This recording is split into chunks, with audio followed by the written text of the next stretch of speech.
Guys, what relationship mistakes do you see girls making? Having the perfect relationship fantasy and the unspoken metric by which they judge a relation, and being upset when someone fails to meet the metrics they never expressed. Hated this. My last ex did this constantly. One time after an argument I walked her out the front door and she went on her way home, which was literally a block away. She came back saying that I was supposed to run after her. Not telling us what's wrong. It's a cliche, but it is so true. Like, just tell me FFS. My ex used to do this a lot, and I'd usually ask her once or twice, but she wouldn't tell me. Sometimes never telling cause I only asked once or twice. I eventually stopped asking altogether. I made a hard and explicit agreement that I would ask exactly 3 times what's wrong. Admitting that something is wrong, but you don't know what it is yet or need more time to think it through are acceptable. After the 3rd time, I will act as if exactly nothing is wrong and stop asking.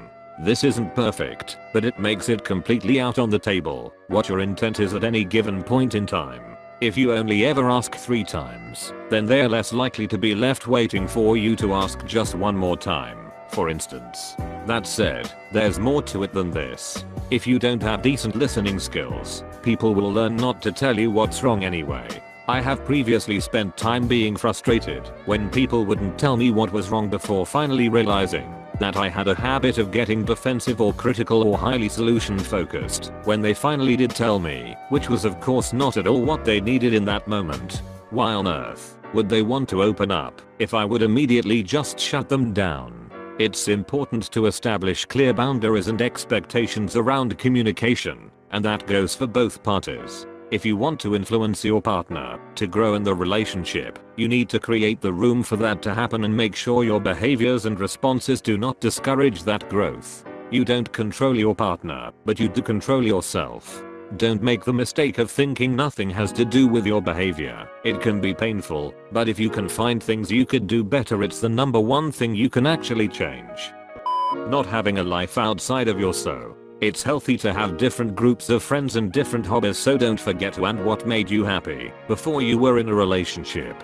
Alternately, having a life outside of your so that you compartmentalize entirely. You don't have to immerse your partner completely in all element of your life, but keeping something entirely separate and forbidding any contact is impractical and suspicious.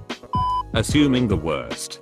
Communication is an imprecise art. Any given sentence can probably be interpreted in 5 different ways. I see many women who automatically assume that, of those 5 ways, he must have meant the one that is the worst. When we started dating, I told my wife, if I say something, and it can be taken 2 ways, and one of those ways makes you upset, trust me, I meant the other one. I'd never say anything to hurt you. Conversely, I had a female friend / coworker who offered her assistance, and I said no, I think I've got it, thanks. What I meant was, no, I've got it, thanks. As I found out, she apparently called her sister and the 2 of them decided that what I really meant was I don't respect your abilities and I'm trying to undermine you publicly in order to humiliate you in front of our coworkers and supervisor. I use this sentence as a lesson in the importance of emphasis in communication. I didn't say she stole my wallet. Putting emphasis on any one word changes the meaning of the entire sentence. My so never apologizes for anything. She is flawless. It's her worst trait. Are you dating my mom? Everyone is. I won't call what we do dating. A lot of them don't really bother complimenting their guy and it sucks ass. That's sad. Compliments are huge in a relationship.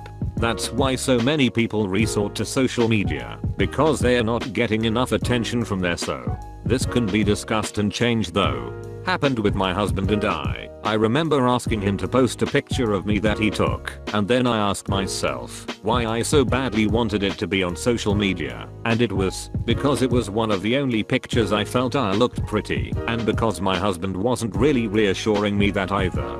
Turned out my husband is always complimenting me in his head. I'm like, say it out loud, man. Now he does, and every day I feel like the most beautiful woman to my husband. Don't even wear makeup, because he told me I don't need it. This is a great answer to this post. People can't forget to compliment their so every day. helps not only the relationship, but then personal confidence outside the relationship, which in turn can lead to a better worker, better friend, etc. I tell my wife she looks beautiful every morning we wake up. And I mean it, she is a very attractive woman. We've been together for 14 years. She rarely says anything nice about me. She also doesn't like touching me. Playing mind games. Stop being stupid. Stop being petty. The dude isn't going to pick up your signals, your tests, whatever. Tell him you have a problem and what steps you want him to take. Preferably without getting out emotional spelunking equipment. This goes with even getting a date with a guy in the first place. I've heard single girls ask how to let a guy know they are interested in him, and many of the responses are so stupid. Stop dropping weird hints and signals. Properly communicate and directly tell him. How do you expect to communicate with him about the important stuff in a relationship when you can't even ask him out? Maybe this is more a dating mistake than a relationship mistake. Never suggesting plans or counter offers when a plan doesn't work for you. For example, hey, want to get dinner on Friday? No, I'm busy. How about Saturday? Otherwise, I'm just going to assume you're not that interested in going out with me. So, if you are interested, please make a counter offer or just suggest something you think would be fun to do next time we go out. Otherwise, I'm just going to assume you're not that interested in going out with me. Bingo. That behavior screams not interested, but unwilling to come right out and admit not being interested. If you don't act like you want to get together, I'm going to believe you don't want to get together. Not giving your BS space. I can understand wanting to be with that person, but everyone needs alone time, whether it be a little or a lot. Not saying you shouldn't spend time together, but every now and again, when he gets in front of the console and or goes hanging with the boys, let him be, provided he's not doing anything too stupid. A couple hours apart won't kill you. But my fellow guys, also make sure to spend time with your GF. It's a team effort. Edit. Boys to boys lol. I just had a conversation about different levels of time together. Doing stuff together as a family is awesome. And yes, it counts as spending time together. Doing our own thing while in the same room together alone time is also awesome. But I also need quality one-on-one together time where we are actually focused on each other. Those, along with alone time away from each other, need to be done in equal parts. And you can't complain about me never being away from you if you spend all your daylight alone time sleeping. That's your choice lol. Playing dumb. Intelligence is desirable. Stop acting dumb trying to be cute. I see this a lot. Problem is there's this very common theme with guys where they say they want a smart and successful woman, just so long as she isn't as smart or successful as them. Basically every intelligent girl I've ever been friends with has had multiple guys who simply cannot handle being with someone smarter than them. After a while they give up.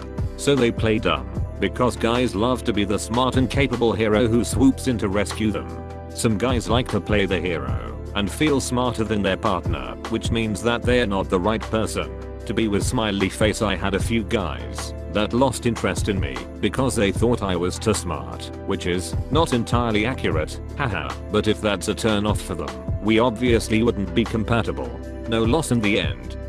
Not being yourself, not being open, not being a friend first. I dated a number of women who hid stuff until we slept together and then dumped it on me. That was a drag, and it seems really manipulative to me.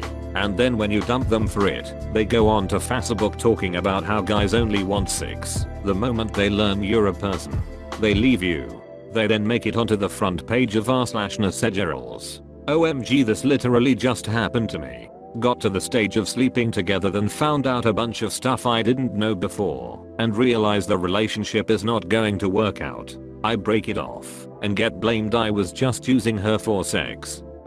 Women who think they've hit the jackpot by stealing some other girl's man. If he'll cheat with you, he'll cheat on you. It's just a matter of time. This goes for both genders.